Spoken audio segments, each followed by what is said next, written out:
Thank you for coming.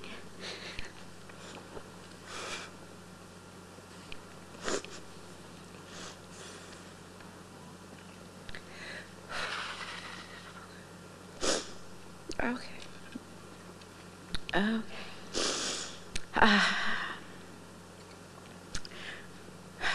Growing up, my dad was a bit of a unicorn. Everywhere we went, he was known and adored, and we were known as his kids, which is a great privilege. More than just your pastor, he was a good shepherd.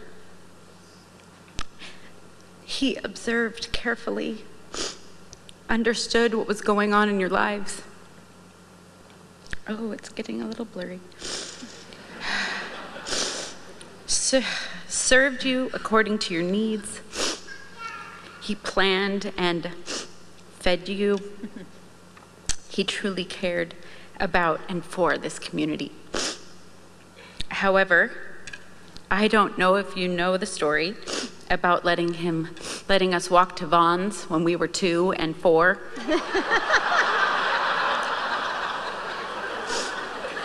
So he wasn't necessarily always our good shepherd.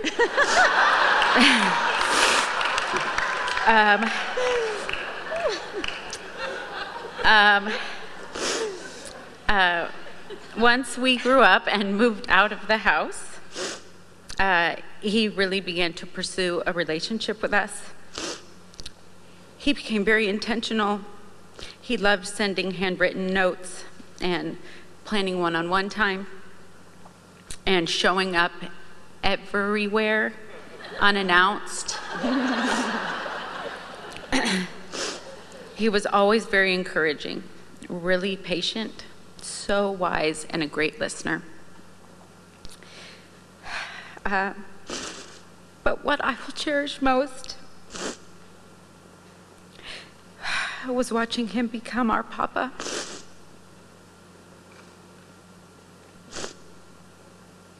He would watch my babies sleep. He would make sure they were buckled up and safely. He always made sure that they were properly fed with cookies and ice cream. He showed up to all their games and all their performances. He would pray over them. He knew their needs and their concerns. He was always gentle and loved them all so unconditionally. How healing it has been watching him be a good shepherd to them. And I just wish we had more time. Thank you.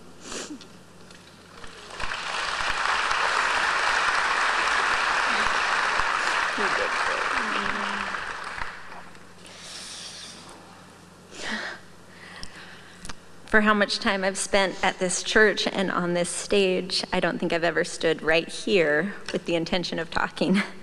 I feel very sentimental thinking that this is where our dad stood and shared his messages week after week and year after year.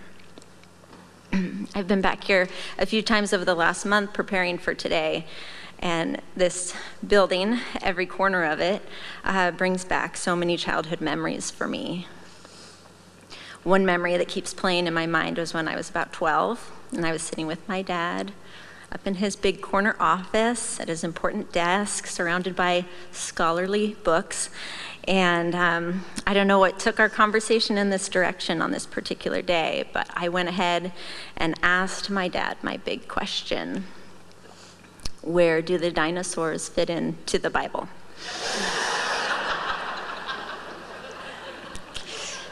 My dad didn't even laugh. He said, "That is a great question."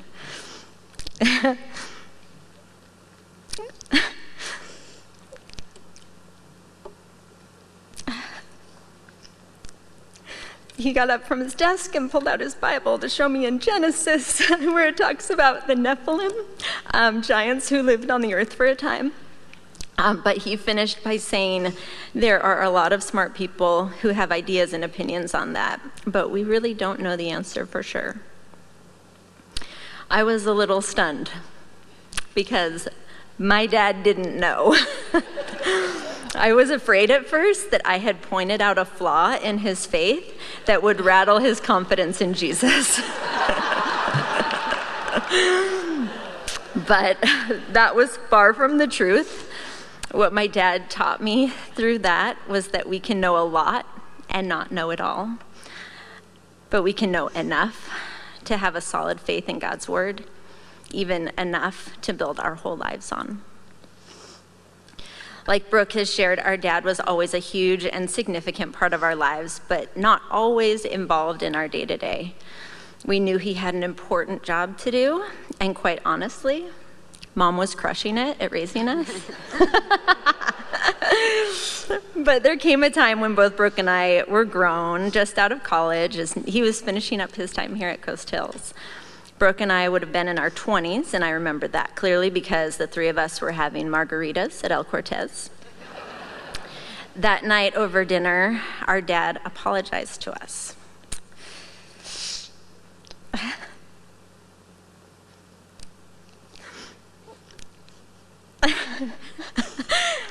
For missing out on a lot of the day-to-day stuff while we were growing up.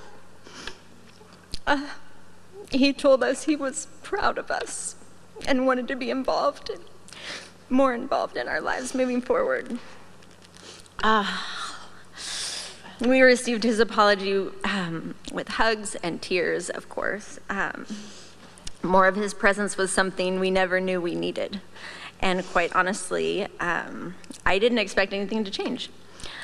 But it did change. I started getting phone calls from my dad, kind of often, like weird often.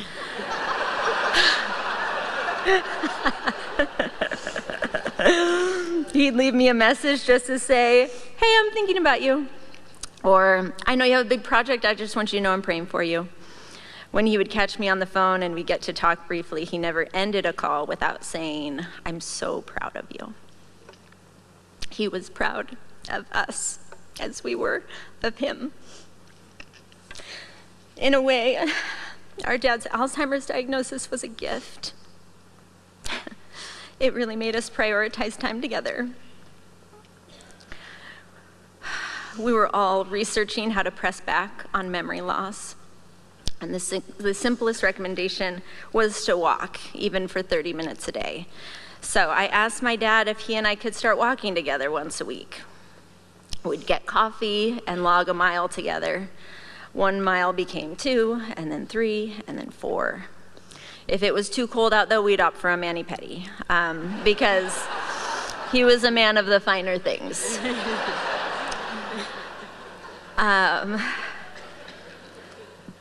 On those walks, though, I got him all to myself. And as many of you know, one-on-one time with Denny Bellesi was pure gold.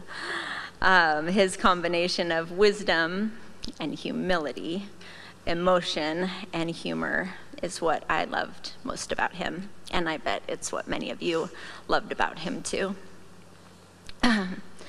While there was so much joy in that season, my dad's Alzheimer's was also an absolute thief.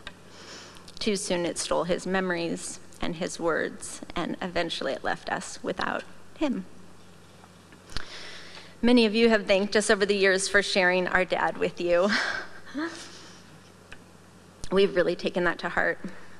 And only since his passing have we realized that by sharing our dad with you and with the world, we've gained in return as our inheritance a rich legacy of faith and community and love.